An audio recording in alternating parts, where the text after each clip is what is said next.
what are some of the commonalities that you see amongst the students that are the most successful in your programs? Yeah, that's a great question. There are definitely some key differences there. I think part of it is just getting legitimately interested in the exam, and even in some cases for the top scores, going so far as being obsessed with the exam and really looking to dissect it and think about the exam from the test maker's perspective to get into their mindset, thinking about how did they go about laying their tricks and traps for unwary test takers. What about the wrong answer made it seem appealing in the first place? Of course, there are some wrong answers that are totally out of left field. Like if you ask, who's the president of the United States? Homer Simpson is a clear wrong answer. But I could see maybe 1% of Americans saying George Washington because he was a president at some point. And so there are different levels of tempting in different ways. Or maybe saying Tony Blair, a former prime minister of a different country, technically was a chief executive, right? And so there are different ways and different routes of or methods of reasoning you could go about to get to a tempting wrong answer. So thinking about how they lay those traps is actually really important.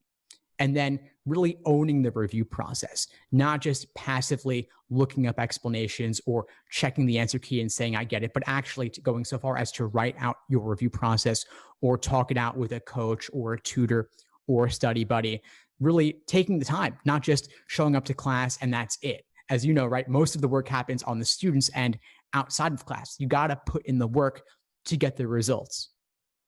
Couldn't agree with you more there. I'm glad you brought up passive versus active studying. That's something I know you haven't been following my stuff for a while, but you'll see me push all the time is students and a lot of times it's not their fault, especially going from high school to college. They don't know the difference between passive and active studying. But when you're just reading and reviewing and highlighting and writing out, kind of just to no end, a lot of times that's very passive. When you're talking through something with someone and you have to actually explain it to them or teach it to them, now we're starting to go to those higher level, more active study strategies that will allow you to grasp and remember the material a lot better. So I totally agree with you there.